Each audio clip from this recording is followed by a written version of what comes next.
님 입장하십니다.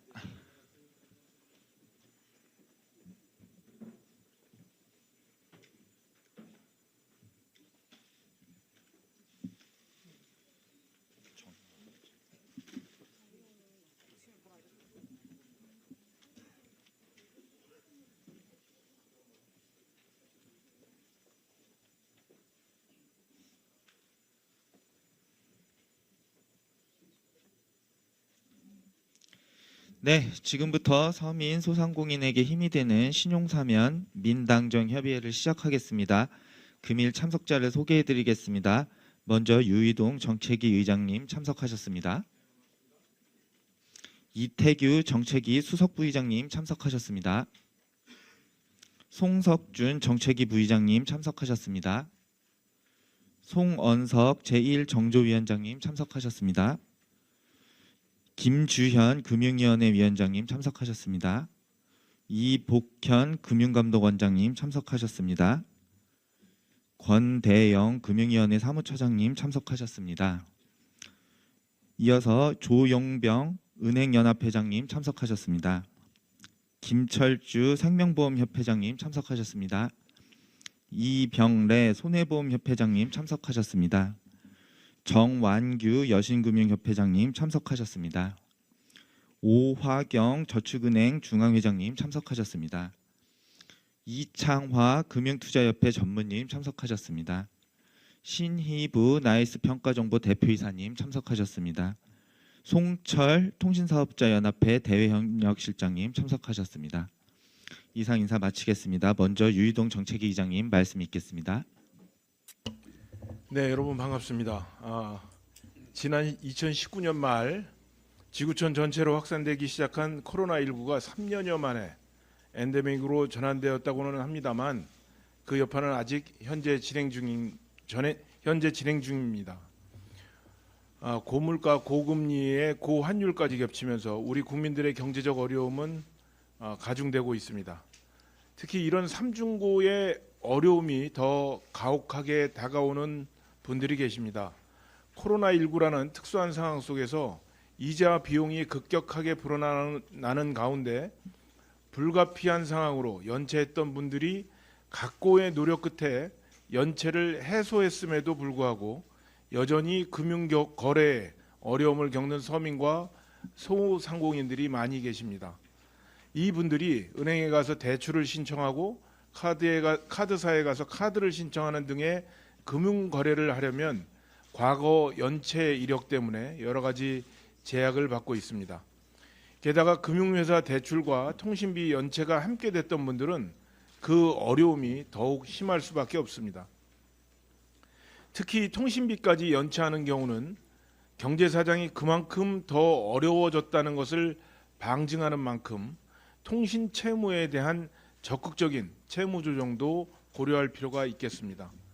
아울러 기초생활수급자 등 상환 능력이 부족한 분들에 대한 지원도 확대해서 정상적인 금융 생활을 하실 수 있도록 도움을 드리는 것도 검토해야 할 것 같습니다. 오늘 민당정 협의회는 이런 어려움을 해소하고자 마련되었습니다. 신용회복과 경제활동에 의지가 있는 서민, 소상공인들에게 재도전할 수 있도록 디딤돌을 마련해 드리는 것은 함께 사는 사회를 만들고 우리 사회의 건전한 발전을 위해서 반드시 필요한 조치입니다. 참석해 주신 모든 분들께 감사드리면서 모쪼록 오늘 귀한 자리가 마련된 만큼 건설적인 논의가 활발히 이루어지길 기대합니다. 감사합니다. 네, 다음은 김주현 금융위원장님 말씀 있겠습니다. 예, 오늘 바쁘신 중에도 이렇게 민당정 협의 자리를 마련해 주신 유이동 정책위 의장님과 여러 의원님께 감사 말씀드리고 이렇게 또 협회장님도 이렇게 참석해 주셔서 감사드립니다. 지금 여러 상황이 어려운 상황이기 때문에 저희 금융당국 입장에서도 일단 서민 금융에 대해서 굉장히 어려우신 분들이 좀 좋은 조건으로 이렇게 금융을 이용할 수 있도록 저희가 한 축으로는 서민 금융에 신경을 좀 쓰고, 근데 하다 보면 이제 불가피하게 이제 연체되는 분들이 나타날 수밖에 없습니다. 그래서 이런 분들은 두 가지인데, 일단 첫 번째는 이런 좀 어려워진 분들이 채무 상환을 잘할 수 있게 채무 조정 제도를 조금 더 계속해서 보완하고 함으로써 상환 능력에 맞게끔 이 채무를 조정해 주는 하나의 축으로 가고 있고, 그다음에 이제 불가피하게 또 연체가 발생한 분이 있습니다. 그래서 발생한 분에 대해서는 또 연체 관리를 어쨌든 뭐 신용정보 관리라든가 이런 차원에서 하고 있는데, 저희가 이제 과거에도 보면 이제 IMF 위기 때도 그렇고 21년도에도 코로나 위기 때 이제 누구나 다 공감할 수 있는 어려운 상황이고 예측 못했던 상황이기 때문에 이런 때 연체를 하신 분들은 뭐 도덕성의 뭐 큰 문제라기보다는 오히려 본인이 예측하기도 어렵고 통제할 수 없는 이유로 인해서 사실은 그렇게 해서 연체가 된 거기 때문에 이런 분들에 대해서는 신용 회복을 빨리 할 수 있도록 뭐 신용 사면을 한번 한 적이 있습니다. 그래서 이미 이게 뭐 처음 한 게 아니라 이미 과거에도 좀 했었고, 근데 이제 21년도 이후에도 지금 고금리 고물가가 계속되고 있고 또 어려움이 계속되고 있기 때문에 지금도 한 290만 명 채무 연체자가 있습니다. 그래서 이분들이 이제 앞으로 수출도 저희가 이제 지금 회복이 되고 있고 경기가 조금씩 좋아지고 있기 때문에 또 금리도 이제 조금 금년에 조금 낮아질 가능성도 있고, 그러니까 이 사이클에 빨리 회복될 수 있도록 해주는 게 저희는 굉장히 중요하다고 생각을 하고, 이제 이런 점에서 당에서도 문제를 제기했고 이런 관점에서 저희가 이 문제를 적극적으로 보겠습니다. 그리고 저 통신비도 사실 뭐 생활에 너무 밀접하고 이 채무도 굉장히 좀 중요한데 여태까지는 요거는 이제 저희가 서구원에서 신용회복 지원할 때 이거 대상에 빠졌는데 이것도 이제 같이 넣어서 이제 어려우신 분들이 신용회복을 좀 빨리 할 수 있도록 좀 지원을 좀 하려고 합니다. 그래서 오늘도 그것도 좀 논의를 좀 부탁드리겠습니다. 예. 네, 감사합니다. 다음 말씀 듣기 전에 참석자 한번 소개해드리겠습니다. 정희용 원내대변인님 참석하셨습니다. 네, 계속해서 이복현 금융감독원장님 말씀 있겠습니다. 안녕하십니까, 금융감독원장입니다. 바쁘신 중에도 서민과 소상공인에게 힘이 되는 정책 마련을 위해 민당정이 함께할 수 있는 자리를 만들어주신 정책위 의장님과 여러 의원님들께 감사 말씀드립니다. 금융위원장께서 앞서 말씀하신 바와 같이 고금리, 고물가로 인한 서민, 소상공인의 어려운 경제적 사정을 고려할 때 신용사면 정책의 필요성은 상당하다고 생각됩니다. 금융감독원이 과거 신용사면 효과에 대해서 살펴본 결과 신용평점 상승으로 서민 및 소상공인의 카드 발급 등 금융 접근성이 개선되고 신용사면을 받은 차주의 장기 연체 발생률이 비사면 차주 대비 1.1% 낮게 확인되어서 장기 연체 발생 억제 효과도 있는 등 긍정적 효과가 상당하다는 점이 이미 확인된 바 있으므로 이에 대해서 잘 검토 설명하도록 하겠습니다. 제도 운영 관련해서 신용사면이 최종적으로 전액 상환한 분들에게만 대상이 되는 점 등을 국민들께 충분히 설명드려서 부작용에 관한 일부의 우려가 커지지 않도록 준비하겠습니다. 아울러 최근 금융감독원은 민생침해 금융범죄 척결, 금융의 사회안전망 기능 제고 등 민생 상생을 골자로 하는 조직 개편을 단행한 만큼 오늘 협의회에서의 논의된 내용과 조언도 면밀히 검토하여 관련 업무에 반영하고 소상공인과 자영업자들의 삶을 변화시키는 민생 정책 추진에 최대한 협력하겠습니다. 감사합니다. 네, 이어서 조용병 은행연합회장님 말씀 있겠습니다. 예, 안녕하십니까. 은행연합 회장 조용병입니다. 금일 서민과 소상공인의 신용 회복 지원 방안을 논의하는 근본 민당정 협의회에 참여하게 돼서 기쁘게 생각을 합니다. 자리를 마련해 주신 유희동 정책위 의장님을 비롯한 여당 관계자 여러분 그리고 정부 관계자 여러분들께 감사의 말씀을 드립니다. 작년 5월 대통령님께서 엔데믹을 선언하시고 코로나19 첫 확진자 발생 이후 3년 4개월 만에 국민들은 다시 소중한 일상을 되찾게 되었습니다. 하지만 앞에서 말씀드리 계셨지만 코로나19의 영향으로 타격을 받았던 서민, 소상공인들은 곧이어 닥친 인플레이션과 고금리 등에 따른 경기 악화로 여전히 어려움을 겪고 있습니다. 이런 상황에서 어떻게 하면 이분들이 어려움을 극복하고 회복하는 데 도움을 드릴 수 있을지 전 금융권과 금융당국이 함께 많은 고민을 해왔고 그 일환으로 이번 취약계층 신용회복 지원 방안을 추진하고자 합니다. 금융권은 코로나19 등으로 인해 발생한 소액 연체를 성실히 상환한 서민, 소상공인에 대해 해당 연체 이력 정보를 공유하지 않고 신용평가 등에도 활용하지 않도록 할 예정입니다.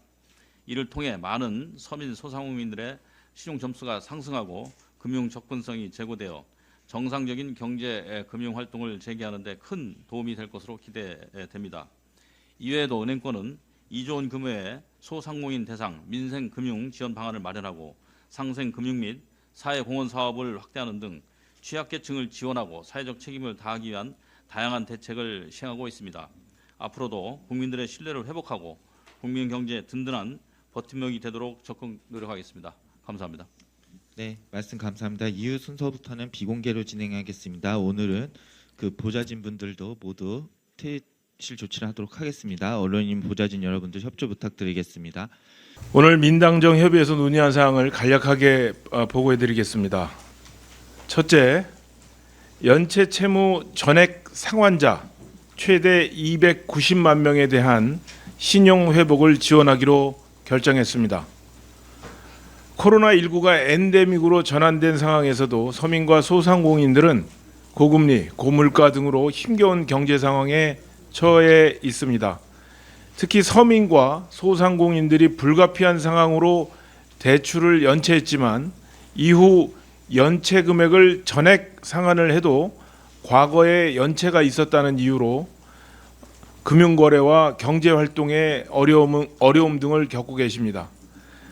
당은 이분들이 연체 금액을 전액 상환한 경우에는 정상적 경제활동으로 신속히 복귀할 수 있도록 금융지원 방안을 마련해 줄 것을 정부와 금융권에 요청한 바 있습니다.